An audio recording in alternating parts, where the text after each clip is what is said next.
She said it the way people say things when they have never once been told no. Move. Not a question, not a request. One word, dropped in front of me like a coin in a dish, as though I were a piece of furniture she wanted rearranged before the photographer got the light right. I did not move. I did not blink. I stood exactly where I had stood for the previous 4 hours, at my post on the center flagstone of the Caldenmere. Forecourt, rifle at my shoulder, chin level, eyes forward on the middle distance the way they train you to see without seeing.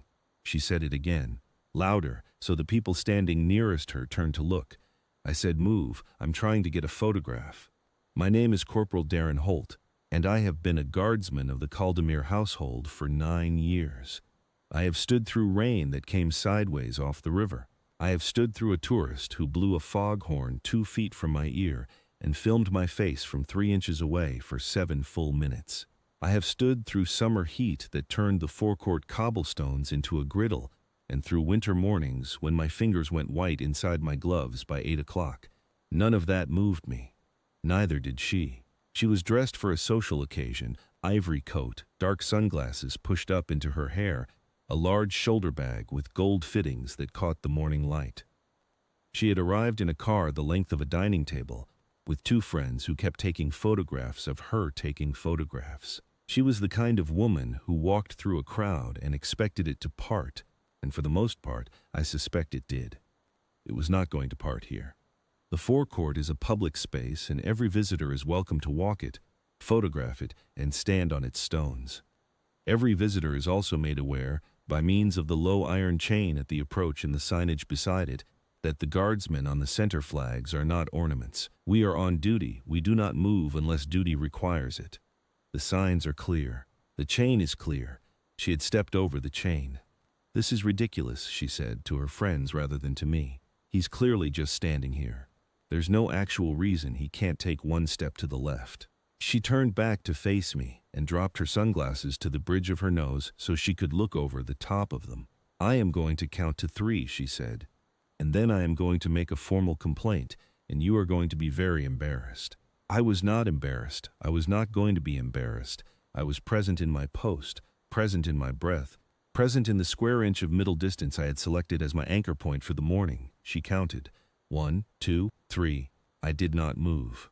What happened next was her choice. I want to be clear about that, because what followed was built entirely on a decision she made, and only she made it. She stepped forward and struck me across the left side of my face with her open hand. It was not a heavy blow.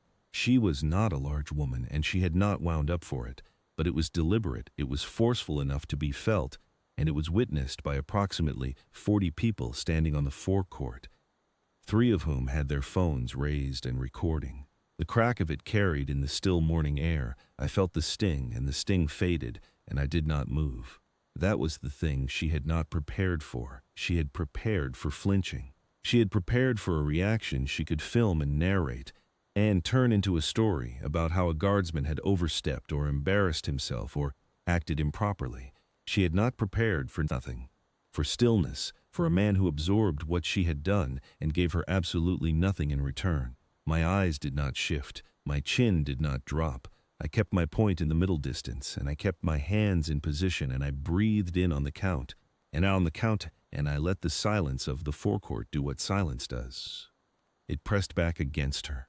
Every second I did not react was a second in which she stood in the middle of 40 witnesses with her hand still in the air. I had pressed my right boot into the flagstone on impact, an old trick the senior men teach you, anchoring the body so the body cannot be surprised into moving. It worked. It always works. She turned to her friends. She said something I will not repeat here because it did not matter. What mattered was that 2 of those 40 witnesses had already left the forecourt, and they were walking toward the small security post at the South Arch where Senior Corporal Merritt Dunn was stationed.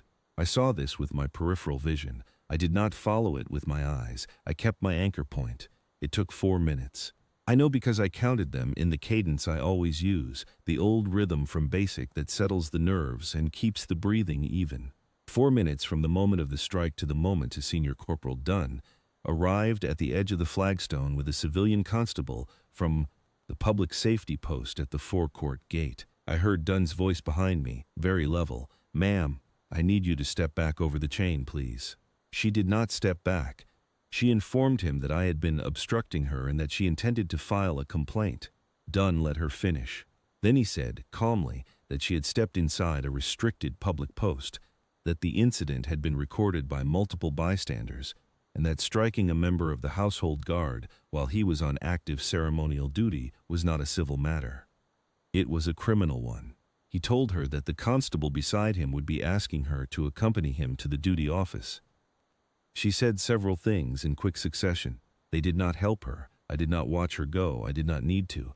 I kept my eyes on my point, kept my hands in position, kept my rifle exactly where it had been.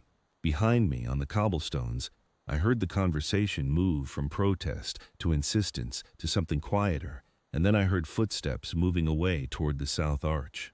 I did not turn. 30 seconds later, a small sound came from the crowd. Not cheering, this was not that kind of crowd. More a long exhale, the kind people let out when something held in suspension finally lands. A few people near the iron chain began to applaud, briefly and without theater, the way an older crowd applauds something real. I gave them nothing, not because I was indifferent to them, but because the post was still live, the morning was still running, and my job had not changed in the last 5 minutes. I was a guardsman of the Kaldemir household on the center flags of the forecourt, and I would remain one until the relief came at midday. The relief came at 1200 hours, as it always does.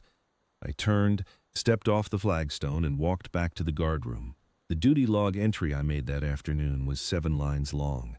It recorded the time, the location, the nature of the incident, the identity of the attending officer and constable, and the fact that I had sustained a minor strike to the left cheek with no lasting injury. That was the whole of my involvement in the official record. The rest was not my department. What I learned later, I learned from Dunn. She had given her name without being asked, which surprised him. What did not surprise him was that her name was already known to the constable, not in a criminal sense, in the sense that she had made similar complaints on 2 previous occasions at public venues in the city, complaints that had been filed and noted and, it seemed, had not gone anywhere. This one went somewhere. The recording was on a public platform within 2 hours. By that evening, 4 separate accounts had circulated it, including one that reached a following of considerable size. The footage showed, without ambiguity, a woman stepping inside a marked post, speaking to a guardsman who did not respond, and striking him across the face. It showed the guardsman not moving. It showed the responding officer. It showed her departure. The footage was, by every legal and editorial standard, self-explanatory. Her name was identified by the 3rd hour. By the 4th, the charitable committee she chaired had issued a statement noting her position would be reviewed. By the following morning, 2 engagements she'd been scheduled to attend had quietly removed her name from the program. The season she had spent considerable effort preparing for, the events, the appearances, the careful positioning, contracted sharply and then closed. She was charged. She entered a formal plea and received a fine and a period of community service. Her legal counsel advised her to make no further public statements, and she did not. I was not present for any of that.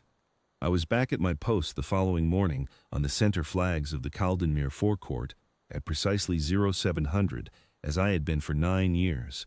The stones were the same. The light off the river was the same. The relief was on time. Nothing had changed. That is the part I have thought about most in the years since. Not the strike, not the footage, not the consequence. The part I think about is the stillness. What it cost her was not a blow in return. What it cost her was exactly what I was trained to give. Nothing. No reaction, no theater, no satisfaction. Just the post, the position, and the long, impartial silence of a man who had nowhere else to be and no intention of going there. The order holds. The post holds. The man who holds it holds longest. That is what she ran into, standing there on the flagstone with her hands still in the air, waiting for a reaction that was never going to come.